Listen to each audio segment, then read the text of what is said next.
Sundarban Ramakrishna mission আশ্রম এটি কাকদ্বীপ থেকে একটু ভেতরে অবস্থিত। আমরা সেইখানটায় এসেছি, আমার পেছনে আপনারা দেখতে থাকুন।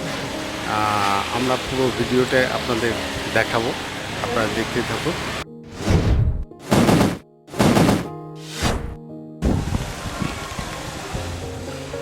আমরা আজ যে রামকৃষ্ণ মিশনটিতে এসেছি এটা কাকদ্বীপ বুদ্ধপুর নামক জায়গায় অবস্থিত। কাকদ্বীপ বাস স্ট্যান্ড থেকে ভ্যানে করে এই 10 মিনিটের মতো লাগে এই রামকৃষ্ণ মিশনটিতে পৌঁছাতে। এটা সুন্দরবনের প্রত্যন্ত অঞ্চলের মানুষদের কথা ভেবে এখানটা এই আশ্রমটিকে তৈরি করা হয়েছে। এখানে দেখতে পাচ্ছেন আশ্রমের ফোন নাম্বার।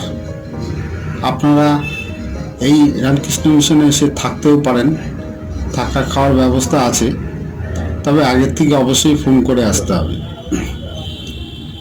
কাকদ্বীপ স্টেশন থেকে ভ্যানে 20 টাকা করে নেবে। আপনারা ওই বললেই হবে যে রামকৃষ্ণ মিশন যাব, তাহলেই ওরা রামকৃষ্ণ মিশনে নিয়ে যাবে। এই মন্দিরটি সাধারণত নতুনভাবে করা হয়েছে।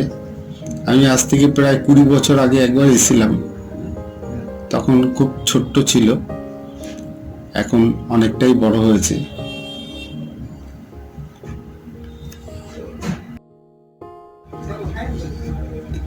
এই রামকৃষ্ণ মিশনটি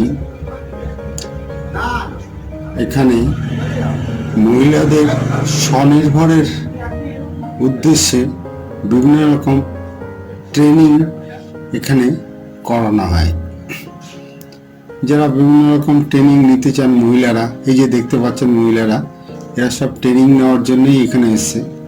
হাতের কাজ বিভিন্ন রকম, যেসব কাজ শিখে তারা কিছু রোজগার করতে পারে, সেই উদ্দেশ্যে এখানে ট্রেনিং দেওয়া হয়।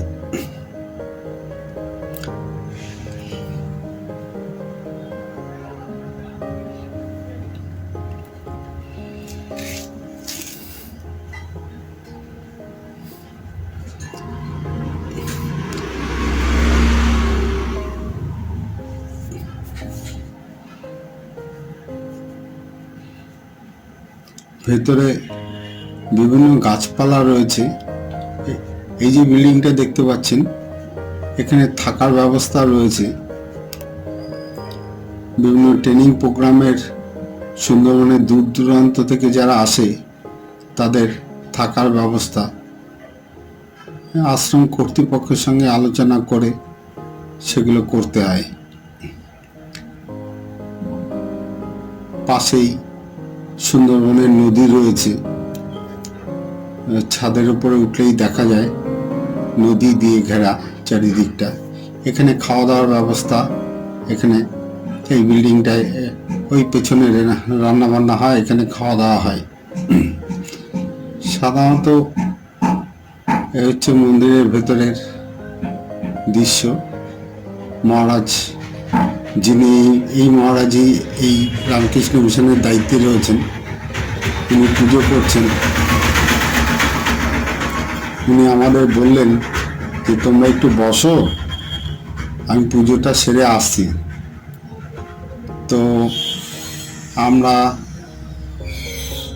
অন্য জায়গায় যাব বলে ভিডিওগ্রাফি করে চলে এসেছি। তো মহারাজ যে সঙ্গে আর দেখা হলো না, আমাদের তাড়া ছিল। আপনারা দেখুন মহারাজ কিভাবে পুজো করছেন।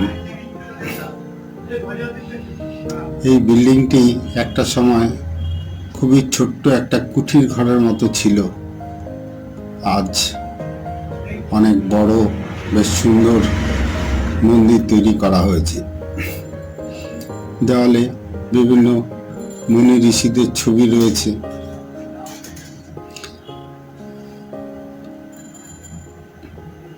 এই বিল্ডিংটি নতুন করা হয়েছে।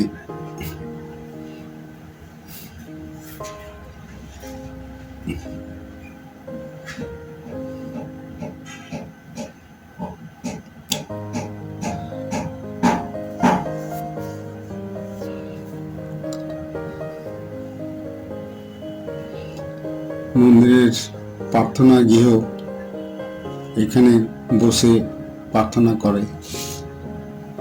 বাইরের দৃশ্য সুন্দর সাজানো গোছানো, পরিপাটি করে সাজানো গোছানো রয়েছে। এই সামনে থেকে পুরো মন্দিরটা দেখতে পাচ্ছেন।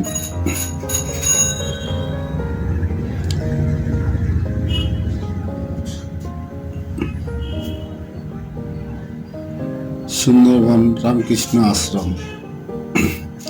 এ আমার বন্ধুটি মাঝে মাঝে পোস্ট দিচ্ছে।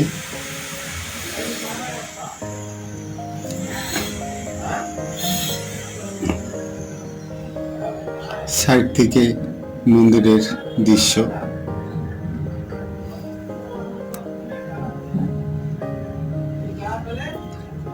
এটা হচ্ছে কাকদ্বীপ বাস স্ট্যান্ড। আমরা ফিরে এসেছি আবার কাকদ্বীপ বাস স্ট্যান্ডে। এই যে মন্দিরটি দেখতে পাচ্ছেন, এটি কাকদ্বীপ বাস স্ট্যান্ডেই অবস্থিত।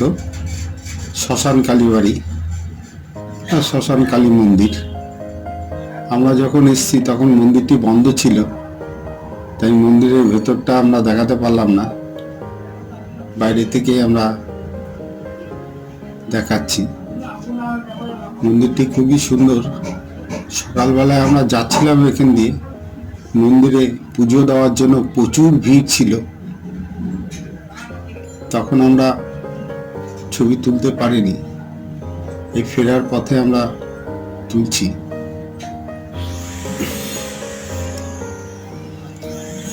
এই শ্মশান কালী মন্দিরটি স্থানীয় লোকদের কাছে খুবই বিশ্বাসের জায়গা। এখানে বিভিন্ন মানত করে পুজো অর্চনা করে এবং খুবই জাগ্রত বলে মনে করে।